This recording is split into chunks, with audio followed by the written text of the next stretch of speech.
Oh no, it's all good, man. I definitely understand. It's definitely an honor to have you on the show. I truly appreciate you. No problem, brother. So tell me, well, first thing, I was trying to wait for my wife to get back to take the baby, but she's gonna be a minute. So Oh, okay, it's all good. she may be making some noise at time to time, but you know, she's all good. And yeah, tell Man, me that's about beautiful, man. Fathers are important. hey, definitely. So to tell me what your show's about, what you got going on, what you wanted to get into. Oh, okay, man. I got a couple questions for you. I definitely want to talk to you about the music industry. I see you got them plaques on deck. Yeah. Lighting up the background, man. That's inspiring, man. That's motivating, man. I just wanted to start from the beginning. Where are you from? And for the viewers who may not know, let them know who you are. All right. Oh, so you recording now? You live? It, it's pre-recorded, so I can edit it if you want me to, Okay, cool. take Yeah, anything yeah, out. yeah. Nah, it's all good. Man, I'm from Bronx, New York, man. Grew up in the Bronx in a magical time, man. Back in the early '90s, it was a great time because there was like a lot of musical stuff going on where I grew up. It was like a few blocks away from Mount Vernon and Yonkers, and I was able to, be around like that whole Mount Vernon movement and all that stuff like that. So it was a great place to be, great time to be there. Wow, that's a blessing, man. You in the mecca of hip hop. So my next question is, how did you first get exposed to hip hop? Was it already going on like in the community in the park jams, or did you hear it on TV and the radio first? Well, I mean, I'm a little, I guess, younger.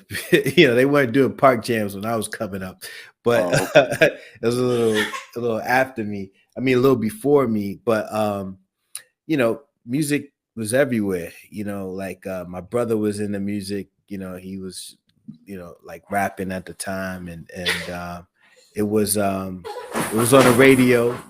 Red Alert and Molly Mall on the radio. It was a big thing. So I remember like summer camp, like '88. You know, people had posters of like their baseball players. I had posters of Juice Crew. mm, okay, okay, that's what's up. Yeah. Now let me Oh, see. hold on 1 second, brother. Hold on. Okay, I got Bring in my co-host. you. Yeah, this is Hey, how you doing, Queen? JJ right here. So yeah, man. So it was a great magical time. But that's how I got into hip hop through. Wow, okay, okay. I mean, but that's a blessing. You from the Bronx. That's where it all started. A lot of powerful MCs and DJs, some of the best Oh to yeah, ever get on the yeah, microphone come up out of there, and the production side too. Now, yeah. when did you actually start making music, and how Oh did you get man. into it like that? You know what? I had such a blessing, man. Like my first week of high school, I met this girl. She was a freshman as well. She was beautiful, she's really dope. So I was walking to the bus trying to get a phone number, and this dude, like, after she left, this dude stopped me. He's like, "Yo, was that your girl?" So I just met her, but I'm flowing with it. I'm like, "Yeah," you know what I'm saying? Wishful thinking. And he was like, "Yo, man, you have great taste." And he was like, "Are you into music?" And I was like, "Nah, not really." And he was like, "Look," he gave me his card. He's like, "I have a studio around the corner. You're welcome to come by whenever you want." And the guy was a brother named Greg Troutman, who at the time his partner was Tony Dofat, and they had a studio. And at the studio, Tony was working on Heavy D's Blue Funk album. Pete Rock, CL Smooth was working out of there. They were just brother named Jesse West, who was also known as Third Eye. He was working on Lost Boys, early big stuff. Like I just happened to like fall up into a great opportunity. It was crazy, and they let me sit in sessions, and from just watching Tony and Jesse, and I caught the bug, and I was like, "Yo, I gotta do this." And Wow, man, that's amazing. And even like you say, it's a blessing. You got a tremendous opportunity, but your work and your consistency, you know what I'm saying? Oh You took man. advantage of it and made it tenfold, a hundredfold, you know? Yeah, it's I say it was such a blessing. Every experience has been a blessing, but that one was real cool because I didn't have any equipment, anything like that, and I had to like learn, figure out a way to hustle to get that equipment to be able to even do it, and that taught me a bunch of skills that still profit me to this day. So just that whole opportunity was just magical. Wow, that's inspiring. Now, how did you connect with Bad Boy? Well, being at that studio, I would hear Puff's name all the time, but I didn't know him. And then one day I was at school and these girls started talking about, Puff Daddy and Craig Mack. They just dropped that Flavor Your Ear single. And Mm, that was huge. It was just big everywhere. So, you know, once they mentioned his name, it's like I was like, dang, I need to get down with this dude. So I called information and got the number to Bad Boy. I just it's like, yo, you know, I called them and I was like, yo, I'm 16.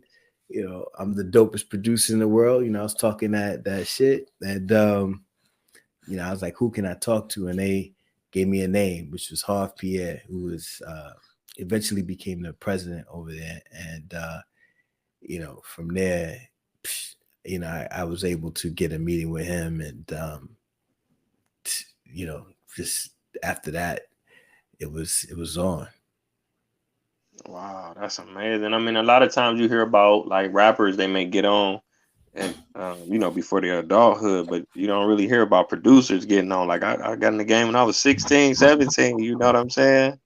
Well, That's a you know what? blessing. A lot of us we started that time, and I think Mhm. that it was just great timing, great timing because like before I hit up Bad Boy, they weren't the only ones I reached out to. I was also reaching out to like Dallas Austin, a bunch of other folks. So it was it was just a great timing because they just opened, you know what I'm saying? So it was Yeah, perfect.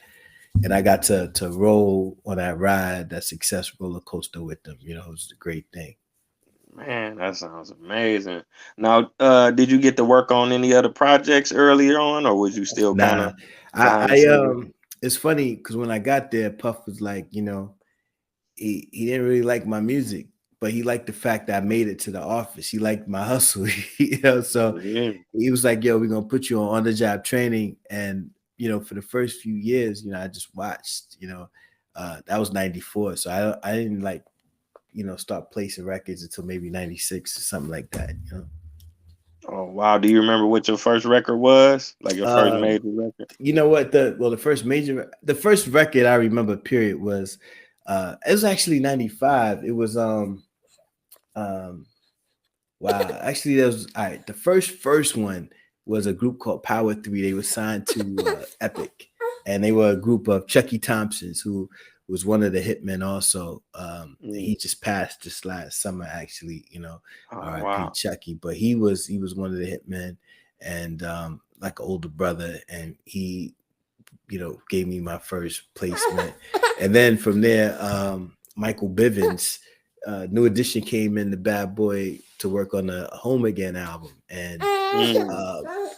uh, Michael Bivins had me working with Subway, the group Subway after that. And then I started working with Fat Joe and Pun and all those guys. And then like the new wave of Bad Boy artists, I was working on with the Locks and Mase and and Diddy and all of those guys. So it kind of it took its time, but it was right time, because I had to learn, and all that time I was learning, I was being there when they were mixing records, when they were doing the drops, when they were. I kind of was able to learn from the ground up on what it takes to get the records where they need to be. It was a great time.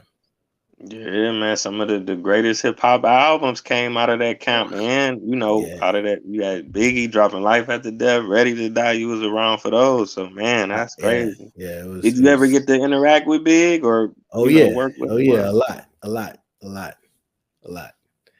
Yeah, Big was a good dude. Very, very talented. Right. Yeah. Definitely one Legend. of the goals. Yeah. Yeah. Okay. Yeah, Let's man. see.